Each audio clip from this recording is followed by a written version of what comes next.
شديد ساد فيه الجفاف. كانت السيدة حليمة السعدية تعيش في البادية. كانت الأرض عطشة والحياة صعبة. قررت حليمة أن تذهب مع زوجها إلى مكة المكرمة للبحث عن طفل ترضعه وترعاه، لعل الله يبارك لهما بسببه. ركبت حليمة حمارة ضعيفة وهزيلة، كانت تسير ببطء شديد خلف القافلة لأن التعب والجوع أرهقها.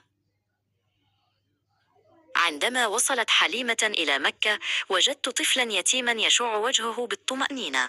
بمجرد أن حملته حليمة بين ذراعيها حدثت المعجزة. شعرت حليمة ببركة كبيرة تسري في جسدها، وامتلأ صدرها بالحليب بعد أن كان جافا. لقد كان هذا الطفل هو محمد الصغير الذي اختاره الله ليكون رحمة للعالمين. حان وقت العودة إلى الديار، فامتطت حليمة حمارتها الضعيفة وهي تحمل الطفل المبارك. فجأة انطلقت الحمارة بسرعة البرق حتى سبقت كل القوافل. تعجب زوجها الحارث من هذا التحول السريع وقال لها: يا حليمة، والله إنك قد أخذت نسمة مباركة. كانت ملامح الفرح والدهشة ترتسم على وجه الحارث وهو يرى الخير يتدفق عليهما. عندما وصلت حليمة إلى بيتها في البادية تغير كل شيء.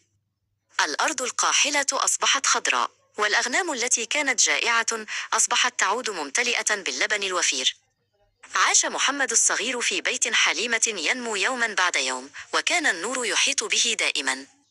علمت حليمة أن هذا الطفل هو هدية من الله، وأن البركة التي حلت ببيتها هي بسبب وجوده بينهم.